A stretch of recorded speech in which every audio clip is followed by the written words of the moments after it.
السلام علیکم ورحمۃ اللہ وبرکاتہ نحمدہ ونصلی علی رسولہ الکریم اما بعد فاعوذ باللہ من الشیطان الرجیم بسم اللہ الرحمن الرحیم۔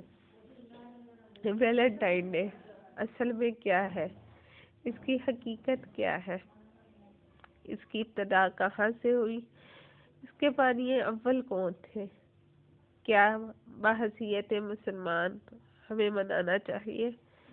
اسلام میں اس کی کیا گنجائش ہے؟ کیا یہ سب ٹھیک ہے؟ اسے جانیں گے۔ ویلنٹائن ڈے اصل میں ویلنٹائن کی یاد میں منایا جاتا ہے۔ یہ ایک رومی عیسائی شخص تھا، عیسائیوں کا ایک مبلغ ہی کہہ لیں۔ اس نے روم کے بادشاہ جو کہ عیسائی تھا اس کے خلاف بغاوت کی تھی، جس کی پاداش میں اس کو سولی دے دی گئی، یعنی کہ پھانسی دے دی گئی۔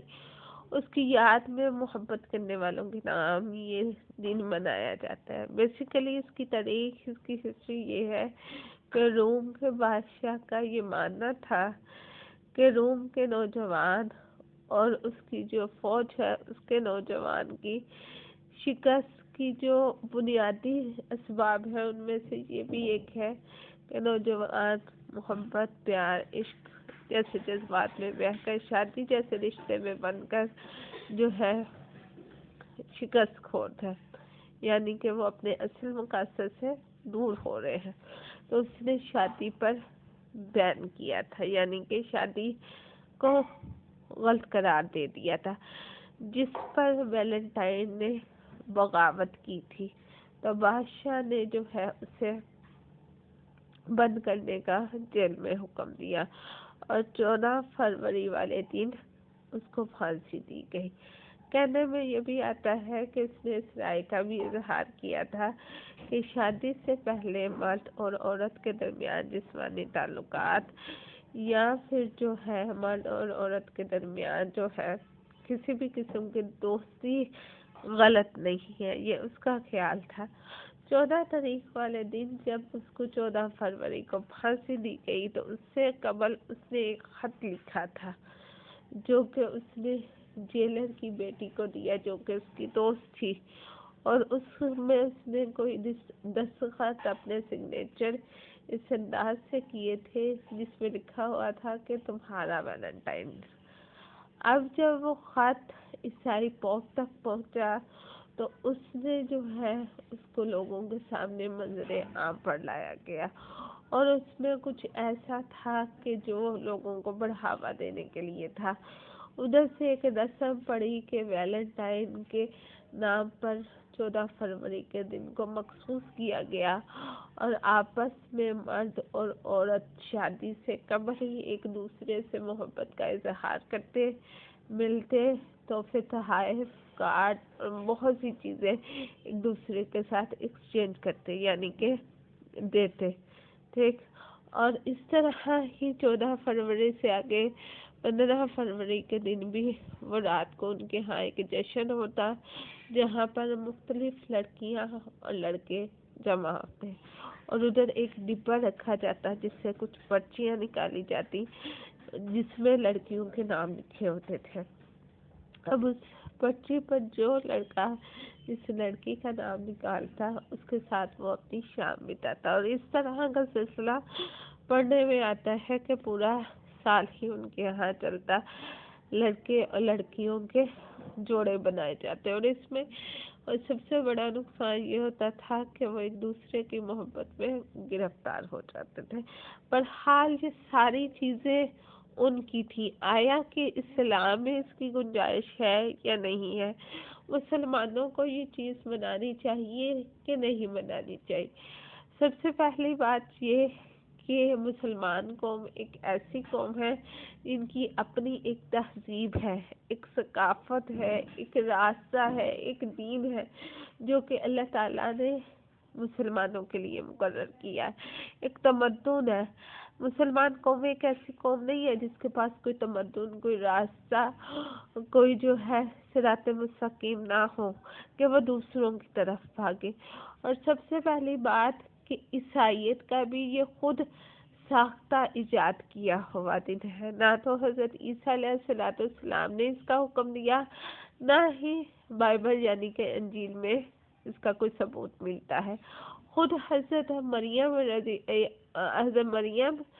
علیہ السلام جو تھی بڑی عابدہ اور زاہدہ عورت تھی جن کو یہ مانتے ہیں، ٹھیک، تو انہوں نے بھی ایسا کوئی حکم نہیں دیا۔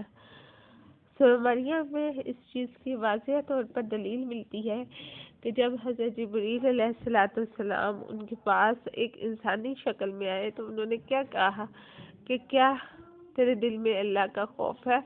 تو رک جا، کیونکہ میں پاک باز ہوں، میں پردے دار عورت ہوں۔ تو عیسائیت میں بھی اس کا کوئی ثبوت نہیں ملتا، یعنی کہ یہ ان کا خود ساختہ بنایا ہوا عقیدہ اور دن ہے جسے یہ سیلیبریٹ کرتے ہیں۔ اور رہی بات اسلام کی، تو اس میں تو جو ہے جڑ سے ہی کوئی ثبوت نہیں ملتا کہ مسلمانوں کو اسے منانا چاہیے، بالکل بھی نہیں منانا چاہیے۔ اللہ تعالیٰ کا قرآن کیا کہتا ہے؟ 5ویں پارے میں آیت نمبر 25 میں اللہ سبحانہ تعالیٰ فرماتے ہیں محصنات غیر مصافحات ولا متخذات اخدان، یعنی کہ محصنات غیر مصافحات ولا متخذات اخدان کہ نیک عورتیں، ٹھیک ہے، چھپے دوست بنانے والیاں نہیں ہوتی۔ شادی سے قبل مرد اور عورت کے درمیان کسی بھی قسم کی دوستی محبت کے رشتے کو اسلام کوئی گنجائش نہیں دیتا، یہ برائی ہے۔ نبی پاک صلی اللہ علیہ وآلہ وسلم نے فرمایا ایک مرد اور ایک عورت تنہا ہوتے ہیں تو تیسرا ان کے ہاں شیطان ہوتا ہے، اور ہمارا کیا اپنی کوئی تہذیب نہیں، کوئی تمدن نہیں، کوئی راستہ نہیں، کوئی ویہ نہیں جو ہم دوسری قوموں کی تقلید کریں گے۔ نبی پاک صلی اللہ علیہ وآلہ وسلم نے فرمایا کہ جو شخص جو ہے ہمارے علاوہ کسی اور کے طریقے کی پیروی کرتا تھا وہ ہم سے نہیں، قیامت کے روز انہی میں سے اٹھایا جائے گا۔ تو اس طرح کی یہ چیزیں کرنا اسلام میں اس کی کوئی گنجائش نہیں۔ بس اوقات دیکھنے میں شادی شدہ خواتین جو ہے وہ اپنے شوہروں سے ڈیمانڈ کرتی ہیں کہ مجھے پھول دی جائے، مجھے چاکلیٹس دیا جائے۔ کیا یہ ٹھیک ہے؟ اسلام کے میں تو اسی چیز کا کوئی گنجائش ہی نہیں ملتی۔ کیا محبت کے لیے ایک دن کو مقرر کیا ہوا ہے؟ محبت تو ایک اللہ تعالیٰ کی طرف سے انعام ہے جو ہر دن ہوتی ہے میاں بیوی کے رشتے میں، ٹھیک، اور جو اللہ تعالیٰ نے رشتہ آپ کے لیے حلال اور پاکیزہ بنایا ہے۔ اس کے علاوہ دوسری چیزوں میں محبت کو تلاش کرنا اور اس کے نام پر ایک دن کو مخصوص کر لینا جس کی تاریخ بہت ہی بھدی اور بری ہے، تو اس کو منانا یہ بہت ہی غلط چیز ہے۔ عیسائیت میں بھی اس کا ثبوت نہیں ملتا کیونکہ اللہ تعالیٰ نے بھی ان پر کوئی ایسی چیز نہیں اتاری، اور جو چیز اللہ تعالیٰ نے ہمارے لیے پسند نہیں کی ہم اس کو اپنے لیے پسند کیوں کرتے ہیں۔ اور محبت ایک ایسی چیز نہیں ہے جس کے لیے ایک دن کو مقرر کیا جائے، ٹھیک ہے، وہ اپنے اعمال سے جھلکنی چاہیے۔ انسان کا، ایک عورت کا اپنے شوہر کے لیے کھانا پکانا بھی محبت کا اظہار ہے، ایک شوہر کا اپنی بیوی کے لیے نوکری پر جانا بھی محبت کا اظہار ہے۔ اس کے علاوہ ان دونوں کا بچوں کی اچھی تربیت کرنا آپس میں ایک دوسرے سے محبت کا اظہار ہے۔ اس کے علاوہ اگر کوئی دوسری طرح کی محبت چاہتا ہے تو اس کی گنجائش اسلام میں نہیں، وہ حرام ہے، وہ بے حیائی ہے۔ اللہ پاک سے دعا ہے اللہ تعالیٰ سے درست کرنے کی توفیق عطا فرمائے اور اس پیغام کو دوسروں تک پہنچانے کی توفیق عطا فرمائے، کیونکہ مسلم معاشرہ تباہی کی طرف جا رہا ہے۔ دوسروں کے رسم و رواج کے پیچھے لگ کر ہم اپنی ثقافت اور اپنے تمدن کو بھول رہے ہیں جو کہ پہلی قوموں کی بربادی کا سبب بنا۔ اللہ تعالیٰ ہماری حفاظت فرمائے۔ آخر دعوانا ان الحمدللہ رب العالمین۔